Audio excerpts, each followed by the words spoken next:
Gloire à Dieu. Amen, amen, amen. Le dimanche dernier, nous avons commencé à voir pourquoi il était nécessaire, il était important d'aspirer à grandir spirituellement. Pourquoi il était tellement important pour que nous puissions grandir.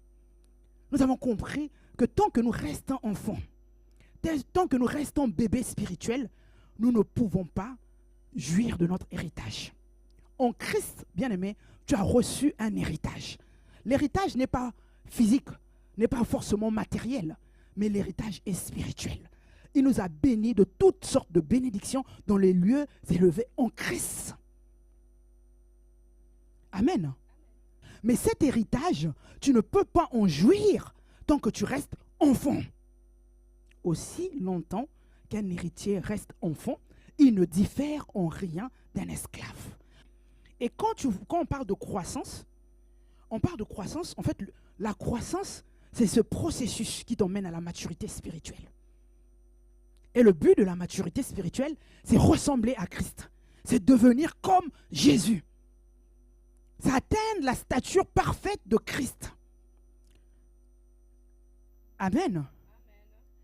Et aujourd'hui, dans la même lancée, nous voulons voir un sous-thème qui va s'intituler « Comment concrètement parvenir à la croissance spirituelle ?» Comment, de manière concrète? On entend parler de la croissance spirituelle, on entend parler de la maturité. Mais comment, de manière concrète, moi je parviens en tant que chrétien à croître spirituellement? C'est ce que nous allons voir ensemble. Bien aimé, nous l'avons vu, je vais reprendre cette partie en disant, quand tu crois, tu atteins la maturité. Amen. Quand tu es dans le processus, c'est comme un cheminement continu que nous pouvons dire qui dure toute la vie. Pourquoi? Parce que tant que tu arrêtes de croître, bien aimé, dans le monde spirituel, tu es mort. Est-ce que quelqu'un suit? Il faut toujours être en permanence dans ce processus. Tu arrêtes le processus, tu t'éteins. Est-ce que quelqu'un me suit? Parce qu'on a vu des personnes grandir et revenir enfants. Redevenir enfants. Ce qui ne se fait pas dans le monde naturel, mais dans le monde spirituel. Tu peux aller très loin et redescendre très vite. Ah oui, le monde spirituel. Il y a des personnes, quand on voit dans une situation, on se dit, oh, ceux qui n'avaient pas grandi. Bien aimé, j'ai vu des personnes grandir à un certain niveau et redescendre comme si, mais vraiment, tu te dis, mais qu'est-ce qui s'est passé? C'est le monde spirituel. Le monde spirituel, il faut maintenir la croissance. Il faut maintenir, il ne faut pas relâcher. Et tu comprendras pourquoi il y a des personnes qui s'arrêtent, qui s'éteignent, qui meurent même. Tu comprendras pourquoi. Parce que dans la croissance spirituelle, il y a des éléments que nous allons voir ensemble qui te permettront de tenir et réussir ta croissance. Surtout maintenir la croissance. C'est très très important. C'est très très important. Nous allons voir dans Éphésiens 4, verset 13 à 14. Jusqu'à ce que nous soyons tous parvenus à l'unité de la foi et de la connaissance du Fils de Dieu, à l'état d'homme fait, à la mesure de la stature parfaite de Christ. De 14. Afin que nous ne soyons plus des enfants, flottants et emportés à tout vent de doctrine, par la tromperie des hommes, par leur ruse dans les moyens de séduction. Il dit qu'afin qu'on atteigne la stature parfaite de Christ, qu'on puisse mieux connaître Christ, pour que nous ne soyons plus comme des enfants flottants et emportés à tout vent de doctrine. Parce que l'enfant est flottant. L'enfant, tu peux lui faire changer d'avis. C'est pourquoi on arrive à abuser des enfants. Pourquoi? Parce qu'il suffit juste que quelqu'un vienne, je vais te donner ça. L'enfant qui était focalisé, qui allait à l'école, peut se détourner pour suivre la personne. Parce qu'un enfant n'est pas focalisé sur une chose. Un enfant n'a pas la sagesse de se dire non, je suis en train de partir à l'école. Je ne peux pas me défocaliser. Un enfant est flottant. Un enfant est flottant. Un enfant est fragile. Un enfant peut se faire avoir facilement. Et bien aimé, j'allais dire, un enfant spirituel aussi est très flottant. Parce que là, l'apôtre Paul dit, il faut que nous soyons arrivés à la stature parfaite de Christ, que nous ne soyons plus des enfants, que nous ne puissions plus être emportés dans toutes les doctrines. Amen. Il faut grandir. Si tu grandis, tu ne seras plus flottant. Tu ne te feras plus avoir. Tu ne vas plus te conformer au siècle présent. Parce que tu as cette capacité de discerner ce qui est bon et ce qui est mal. Personne ne te dira ce qui est bien. Personne ne te dira ce qui est mal. Tu le sais. Parce que tu as grandi, bien-aimé. Le verset qu'on a lu le dimanche dernier, où l'apôtre Paul pouvait dire, je vous ai parlé comme à des hommes charnels, non pas comme à des hommes spirituels. Parce qu'un homme spirituel, c'est un fils. C'est celui qui a grandi. Et un homme spirituel a le discernement spirituel. Tu ne fais pas des choses n'importe comment. Tu as le discernement. Amen. Tu sais arrêter ce qui est mal. Amen. Comme un enfant naturel doit suivre des étapes pour grandir, nous aussi, on a des étapes à suivre pour que nous parvenions à la croissance. Mais avant tout, on le voit, pour grandir, c'est vrai qu'il faut du temps. On est tous d'accord. Il faut du temps. Mais bien aimé, je veux te dire que le temps seul ne suffit pas pour que tu puisses grandir spirituellement. Même un enfant naturel, le temps seul ne suffit pas. On est tous d'accord. On ne met pas un enfant au monde comme ça, on dit bon, avec le temps, il va grandir sans rien faire. Est-ce que c'est clair? On ne va pas aller abandonner, bon, le temps passe, le temps passera, l'enfant va grandir. Non. L'enfant grandit parce qu'il y a certaines choses qu'on fait. Donc toi aussi, enfant de Dieu, le temps, oui, mais le temps seul ne suffira pas. Il faut faire quelque chose pour que tu puisses grandir, pour que tu puisses croître spirituellement. Amen. Mais avant tout, bien aimé, avant même que je commence à déballer, oui, il faut faire ça, il faut faire ceci, la première chose, ce que tu dois retenir, garder, il te faut d'abord le désirer. Au fond de toi, il faut, parce que tu as compris que c'est important, il faut le désirer. Il faut vraiment désirer grandir, désirer croître. Avant même de savoir comment je vais parvenir à la croissance spirituelle, je dois le désirer. Au fond de moi, je dois désirer grandir. Parce que c'est ce désir ardent qui t'emmène à décider. En disant, parce que je veux grandir, je décide de grandir. Donc, à ta volonté, tu vas ajouter quoi? Une résolution. Cette décision ferme en disant, je vais grandir. Je dois grandir. Je dois croître spirituellement. Nous l'avons vu, le verset, on l'a lu beaucoup de fois. Job 22, 28. C'est à tes résolutions que répondra le succès. Parce que tu te serais résolu à croître spirituellement, à rentrer dans le processus de croissance. Bien aimé, c'est là où tu auras le succès dans ta croissance spirituelle. Tant qu'il n'y a pas de résolution, il n'y a pas de succès. Tant qu'il n'y a pas de résolution, il n'y a pas de succès dans la croissance. Tu vas commencer, tu vas t'arrêter. Donc il faut une forte résolution où tu dis, cette année-là, c'est la croissance. Je dois croître spirituellement. Je vais rassurer une personne que le fait de grandir spirituellement ne dépend pas du nombre d'années. Ce n'est pas parce que tu vas commencer aujourd'hui, tu vas dire, ah, il me faut 3 ans, il me faut 4 ans. Non, bien aimé. Tu peux commencer et venir dépasser la personne qui a commencé à longtemps. Eh oui. Pourquoi? Parce qu'il y a 2 choses. Je dirais 2 clés nécessaires pour la croissance spirituelle. Ce qui va activer ta croissance plus rapidement possible. 2 clés, bien aimés. C'est l'intensité, la régularité. Dans les choses de Dieu, quand tu es dans la régularité, quand tu es dans l'intensité, ça s'accélère. Amen. C'est la régularité, c'est-à-dire ce que tu fais régulièrement et de manière intensive. Ça va aller plus vite. Il faut s'imposer des disciplines. Pas ce que j'ai envie de faire, mais c'est ce que je dois faire. Je sais que pour croître spirituellement, pour connaître la croissance spirituelle, je dois mettre en place des disciplines, des exercices de manière régulière et intensive qui vont me rapprocher le plus de Dieu. Si tu ne le fais pas, bien aimé, tu fais de temps en temps. En tout cas, tu prends tout ton temps aussi pour croître. Plus tu prends ton temps, plus la croissance aussi t'attend en fait. Ta croissance spirituelle dépend de toi. Amen. Dieu le fait avec toi. Donc, il t'attend. Si tu dis tu veux prendre 4 ans, tu prendras 4 ans. Mais si tu es déterminé, on a vu les Étienne, ils n'ont pas attendu. Tout de suite, ils sont partis. Déjà, on a vu ce qu'ils ont fait. Parce que c'est des personnes qui n'ont pas attendu. On met d'abord beaucoup de temps. Une fois convertis, ils se sont lancés dans les choses de Dieu. Parce qu'ils ont compris. C'est comme quelque chose qui te presse. Et là, certainement, il faut se mettre dans les enseignements.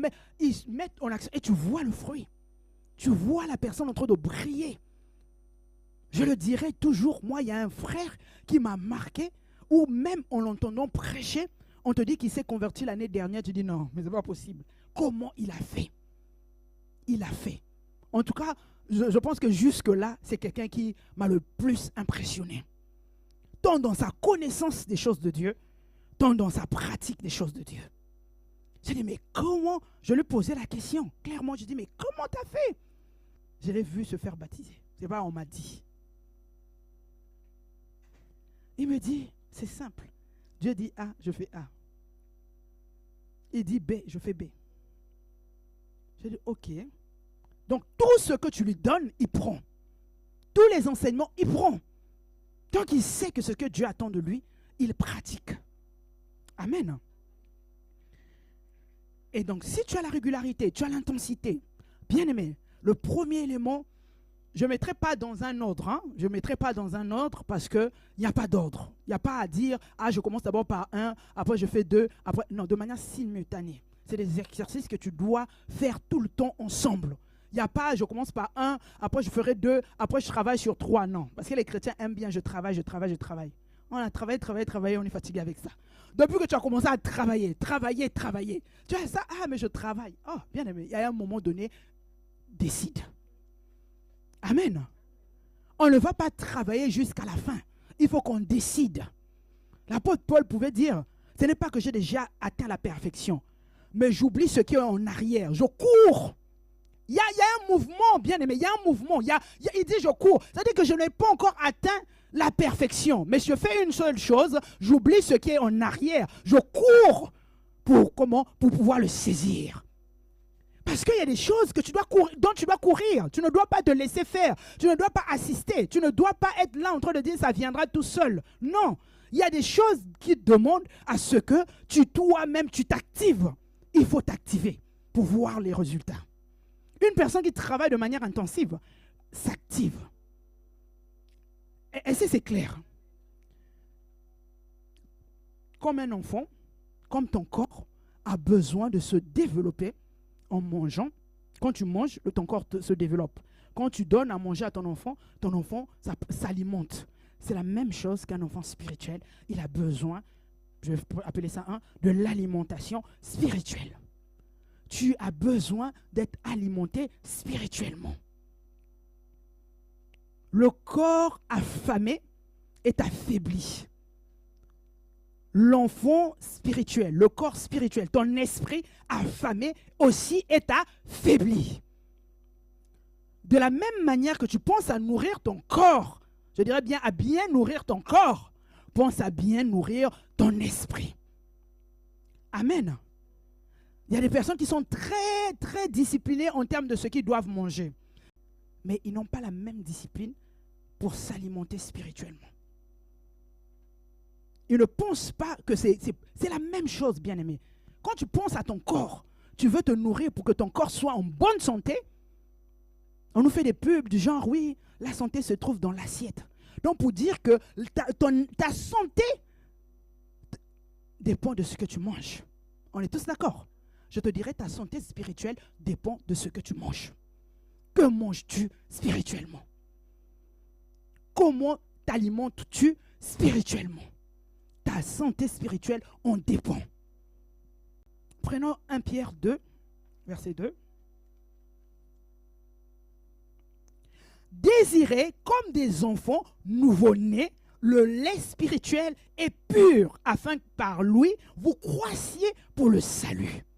Désirez comme des enfants nouveau-nés le lait spirituel et pur, afin que par lui, vous croissiez par le salut. Pour le salut, pardon. Désirer, désirer. Il faut un désir. Comme un enfant nouveau-né qui désire le lait maternel, qui désire le lait, qui a besoin du lait, qui crie chaque fois parce qu'il veut du lait, parce qu'il sait qu'il a besoin d'être nourri. Toi aussi désire. Même si tu es ancien chrétien, maintenant que tu comprends que la parole de Dieu, c'est l'alimentation, tu dois le désirer. Tu dois être affamé de la parole. Cet enfant qui pleure, jusqu'à même pas s'arrêter, embêtant sa maman, parce que cet enfant désire le lait, veut être nourri. Cet enfant ressent un manque. Cet enfant a faim et veut le lait. Toi, quand tu as faim, tu veux quoi? Quand tu sens que toi, enfant spirituel, ton esprit, tu sens comme un manque, qu'est-ce que tu vas chercher? Avec quoi t'alimentes-tu? Est-ce que tu désires la parole de Dieu ou tu désires autre chose? Mais bien aimé, la vérité, c'est que c'est la parole de Dieu dont tu as besoin. L'enfant que tu as a besoin d'être nourri de la parole de Dieu. Amen. Matthieu 4, 4. Jésus répondit, il est écrit, l'homme ne vivra pas de pain seulement, mais de toute parole qui sort de la bouche de Dieu. L'homme ne vivra pas de pain seulement, mais de toute parole, de toute parole, de toute parole, de toute parole qui vient d'où? Qui sort de la bouche de Dieu. Oui, parce que l'homme, c'est tripartite. C'est d'abord un esprit. L'homme possède une âme et habite dans un corps. Donc on parle de l'homme, il n'y a pas que le pain. C'est-à-dire que Dieu ne touche pas que la partie physique. Il dit, il y a le pain, oui, mais pas seulement. Parce que sa partie spirituelle a besoin de la parole qui sort de la bouche de Dieu. Est-ce que tu me suis? On parle ne vivra pas du pain seulement. Ça veut dire quoi? Que ton corps va vivre grâce au pain, c'est-à-dire de la nourriture physique, mais ton esprit a besoin de la parole de Dieu. Est-ce que tu suis, bien-aimé? C'est de ça qu'il s'agit. Tu ne peux pas prétendre dire, oh, moi tout va bien, je vis, alors que tu en manques de la parole. Fais attention d'être malnutri. Fais attention de tomber malade et de mal grandir et d'échouer dans ta croissance et d'avoir une mauvaise croissance. Parce que oui, il n'y a pas que des bébés, il y a des personnes aussi qui ont mal grandi, qui sont malnutris, qui sont spirituellement, qui n'arrivent pas à grandir parce qu'ils ne se nourrissent pas bien.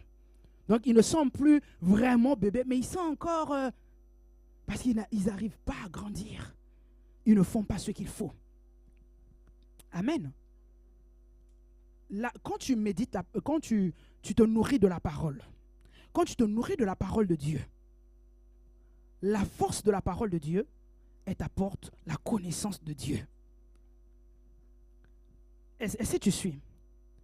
C'est la force de la parole de Dieu, le pouvoir de la parole de Dieu t'emmène à la connaissance véritable de Dieu.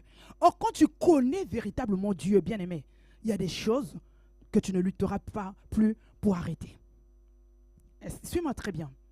Quand tu connais bien la parole de Dieu, quand tu connais la parole de Dieu, tu arrives à connaître Dieu. Pourquoi? Parce que Dieu est dans sa parole. Tu fais la connaissance de Dieu dans sa parole. Dieu est dans sa parole, Dieu est sa parole. Dieu se révèle dans sa parole. Au commencement était la parole. Et la parole était avec Dieu. Et la parole était Dieu. Donc tu ne peux pas connaître Dieu autrement que dans sa parole. Dieu ne peut pas se révéler à toi autrement que par sa parole. Est-ce que tu comprends, bien-aimé? C'est Jean 1,1 qui dit ça. Au commencement était la parole était avec Dieu, la parole était Dieu. Voilà. C'est au commencement, c'est la parole. Bien-aimé, quand tu t'approches de la parole de Dieu, tu arrives à le connaître. Quand tu connais Dieu, tu as réglé tes problèmes. On va le lire dans Philippiens 3, verset 7. Quelqu'un qui l'a compris, qui l'a expérimenté. L'apôtre Paul, il dit, mais ces choses qui étaient pour moi des gains, je les ai regardées comme une perte à cause de Christ. La suite. Et même, Je regarde toutes ces choses comme une perte à cause de l'excellence de la connaissance de Jésus-Christ, mon Seigneur, pour lequel j'ai renoncé à tout et je les regarde comme de la boue afin de gagner Christ. Amen. Il a tellement été en profondeur. Il dit, même je le regarde comme à cause de l'excellence de la connaissance. Bien-aimé, si Dieu a dit, mon peuple périt parce qu'il manque de connaissance, retiens que c'est important la connaissance. Amen. Retiens que c'est important. Il dit, mon peuple périt, Osée 4:6. Mon peuple périt parce qu'il manque de connaissance. Mon peuple est détruit parce qu'il lui manque la connaissance. Puis tu as rejeté la connaissance, je te rejetterai et tu seras dépouillé de mon sacerdoce. Puis tu as oublié la loi de ton Dieu, je t'oublierai aussi tes enfants. Mais le plus important, mon peuple, ce n'est pas le peuple étranger, mais mon peuple, mes enfants, se détruisent parce qu'il leur manque quoi? La connaissance. Après, il dit, si tu as rejeté la loi de Dieu, c'est-à-dire la parole, ce qui t'apporte la connaissance, c'est la parole. Il parle à son peuple. Pourquoi? Pourquoi il dit si tu as rejeté? Parce que tel qu'il parle, il ne dit pas de quelqu'un qui ignore la connaissance, qui n'a pas eu accès à la connaissance. Mais la personne a rejeté la connaissance. Il dit mon peuple. Donc mon peuple est censé connaître ma parole. Mais mon peuple a rejeté ma parole. Il dit c'est voilà pourquoi il se détruit. Il ne parle pas aux non-croyants. Il ne parle pas à un peuple étranger. Il parle à son peuple. Quand tu as compris ça, bien-aimé, tu te dis la connaissance est nécessaire. Il dit vous connaîtrez la vérité vous rendra libre. Parce que tu connais la parole, tu ne peux plus te détruire. Parce que tu as la connaissance de Dieu, tu ne peux pas te détruire, bien-aimé, tu ne peux plus te détruire. La connaissance, la parole de Dieu qui est la vérité te libère. Ça te libère, ça te libère, ça te libère, bien-aimé. Recherche la connaissance. Recherche la connaissance. Va dans la profondeur de la parole pour chercher à connaître, mieux connaître Dieu. Quand je lisais, je méditais sur ce passage, j'ai fait le parallèle avec ce qu'on a lu la dernière fois, où l'apôtre Paul pouvait dire, quand j'étais enfant, je parlais comme un enfant, j'agissais comme un enfant, je raisonnais comme un enfant. Quand je suis devenu grand, j'ai quoi? Mis fin à ce qui est de l'enfant. Mais je me suis dit, mais il y a des personnes qui sont conscientes que ça c'est de l'enfant, mais ils n'arrivent pas à mettre fin. Pourquoi? Parce qu'ils ne sont pas encore arrivés à l'excellence de la connaissance. Quand tu n'es pas arrivé à la connaissance, tu ne peux pas considérer comme de la boue. Pour toi, ça serait quelque chose, un gain. Pour toi, c'est quelque chose que tu vas chérir. Parce que tu n'es pas arrivé à l'excellence de la connaissance, bien aimé. Quand tu arrives à l'excellence de la connaissance, ce que tu considérais comme un gain, tu dis non, c'est comme de la boue. Ça n'a plus d'importance. Donc pour renoncer à ça, pour mettre fin, tu n'as plus de lutte. Si tu n'arrives pas à mettre fin à ce qui est de l'enfant, c'est parce que tu n'as pas encore atteint la connaissance de Christ. Pour lui, ça paraît facile. J'ai mis fin à ce qui était de l'enfant. Mais lui aussi, il dit ça comme ça. Nous aussi, on veut mettre fin à ça là. Mais comment? On fait comment? Depuis là, on prie, on abandonne, c'est pour l'enfant. Oui. Mais il faut arriver au niveau de l'excellence de la connaissance. Comme c'est considéré comme de la boue. Hein, aujourd'hui, si tu arraches une poupée à un enfant, un bébé, une petite fille, elle va hurler. Elle va faire, voilà, tapage. Mais un jour, ado, elle voit sa poupée, elle jette même mort. Eh oui. Si tu luttes avec les œuvres de la chair, si tu luttes avec ce qui est de l'enfant, ça c'est que tu n'as pas encore grandi. Parce que ça t'intéresse encore. L'apôtre Paul dit, oh, mais j'ai considéré comme de la boue. Pourtant, c'était comme un gain. C'est quelque chose que je m'enrichissais, je m'enorgueillissais peut-être même pour ça. C'était une fierté. J'aimais. Mais aujourd'hui, ce n'est plus rien. Il dit à cause de l'excellence de la connaissance. Ça ne me dit plus rien. Et quand ça ne te dit plus rien, quand c'est comme de la boue, mais on ne va pas être derrière toi pour que tu arrêtes. Tu dis, oh, mais c'est quoi encore ça? Oh, c'est ça que j'aimais hier. Non, mais attends, franchement. C'est comme l'exemple de ma fille. Elle dit, mais poupée, il ne va pas m'avoir avec la poupée. Parce que de toute manière, j'ai décidé d'arrêter. J'ai dit, ok, bien-aimé, grandis. Ça va te faire gagner tellement de temps. Le travail là, c'est bien, mais arrête.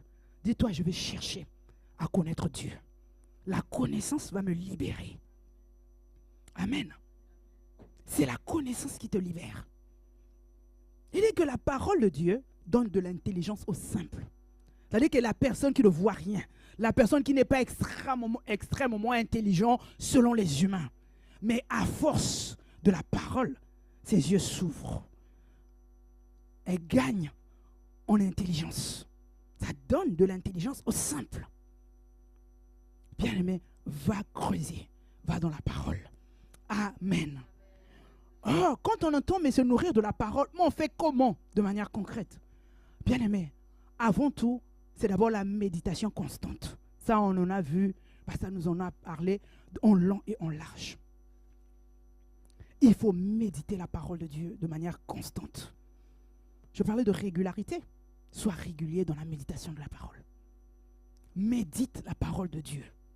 La Bible dit jour et nuit, Josué 1:8. Que ce livre de la loi ne s'éloigne point de ta bouche. Médite-le jour et nuit. Tu vois la régularité, l'intensité? Jour et nuit. Jour et nuit. Pas de temps en temps. Pas quand ça t'arrange. Mais donne-toi une discipline de méditer la parole de Dieu jour et nuit. Amen. Donc il y a la méditation constante, mais il y a aussi l'étude de la Bible. Tu médites, tu étudies la parole. Ça t'emmène en profondeur. Tu ne seras plus en surface, mais tu vas en profondeur. Va étudier la Bible. Va comprendre la Bible. Va décortiquer la parole. Il y a les enseignements inspirés par la parole de Dieu. Tu te nourris aussi comme ça. Tu prends les enseignements inspirés par la parole de Dieu, tu écoutes, tu réécoutes. Ça s'imprime aussi en toi, de manière régulière et intensive. Ça va s'imprimer en toi. Amen. Tu as besoin.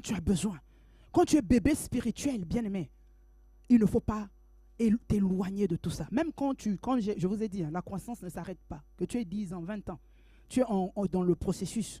Tu dois toujours continuer à alimenter, si je peux dire ça, ta croissance. Tu ne peux pas te dire, moi, ça va.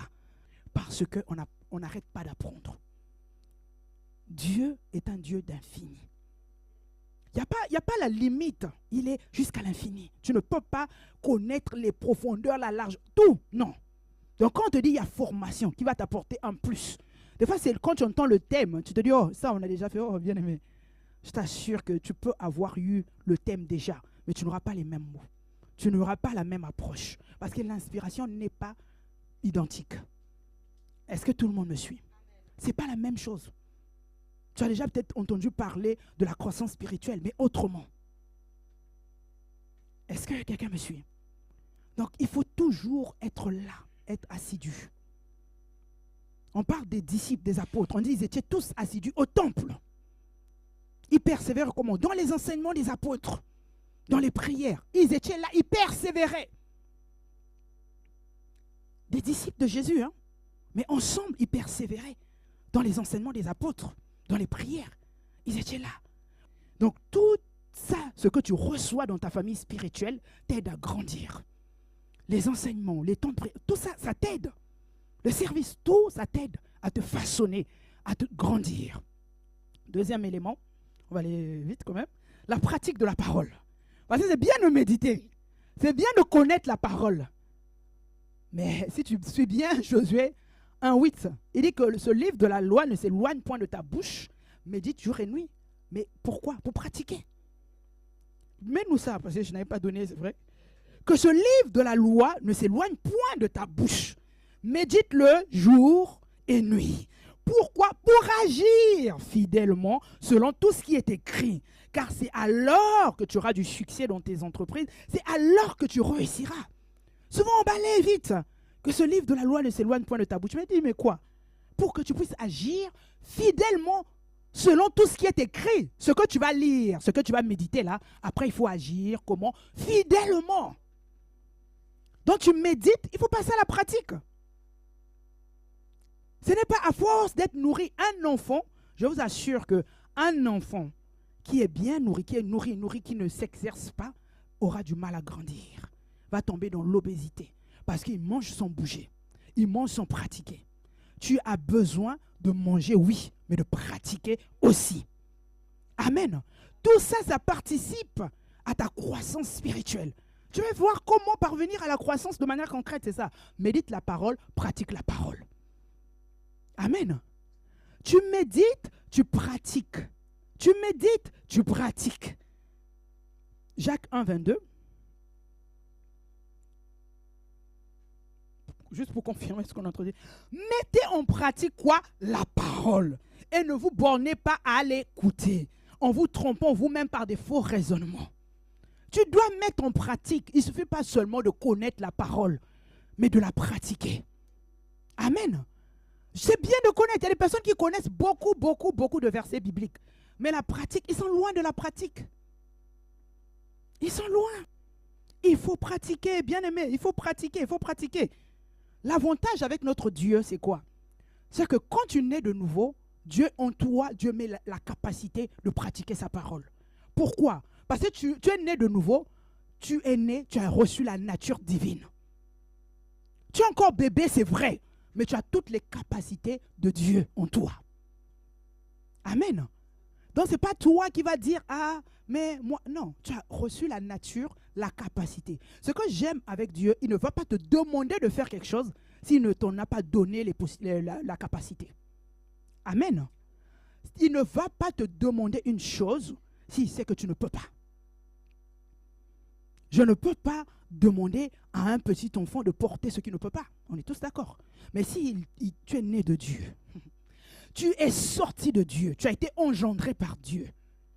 Il y a même une loi qui dit que les espèces se reproduisent selon leur espèce. Si Dieu se reproduit, Dieu ne va pas se reproduire différemment.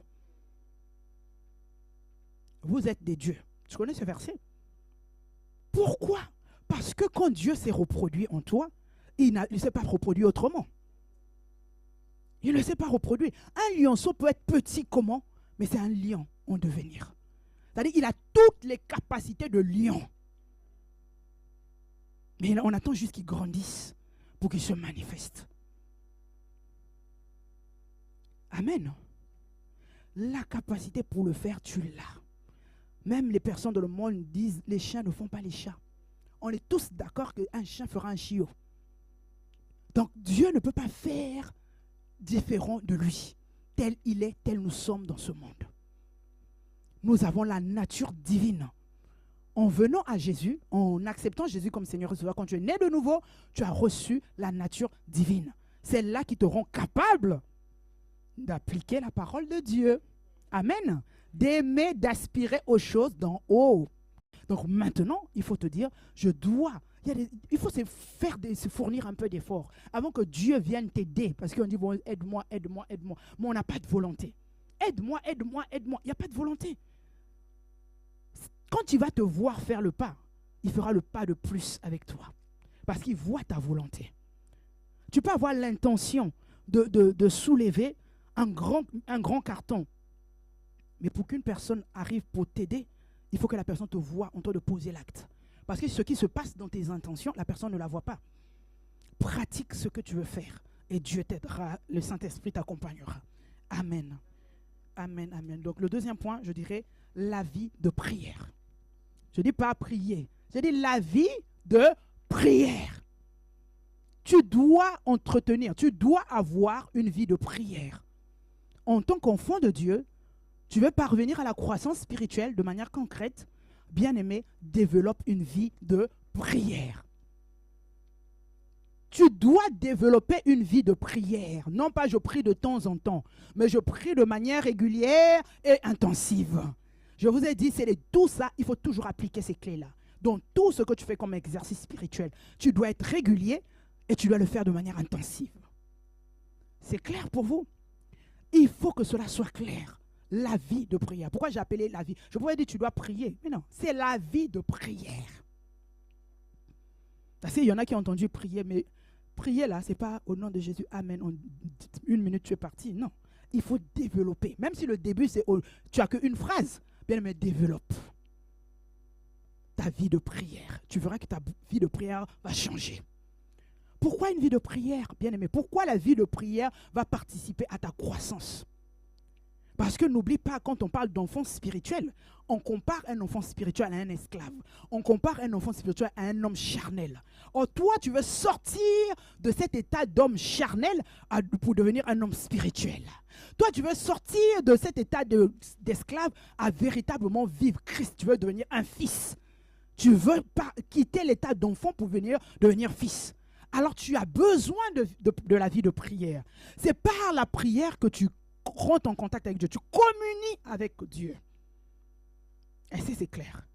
Et quand tu es en communion avec Dieu, bien-aimé, c'est là où tu te recharges. Tu récupères de l'énergie. Tu prends des forces. Tu te muscles spirituellement. S'il t'arrive de succomber à certaines tentations, c'est parce que tu ne pries pas assez. Parce que je veux dire quelque chose à quelqu'un. Tu peux beau connaître la parole de Dieu. Tu sais ce qui est bien. Mais tu arrives devant la pratique, tu te sens comme dominé. Comme il y a quelque chose de plus fort que toi. Tu te sens faible.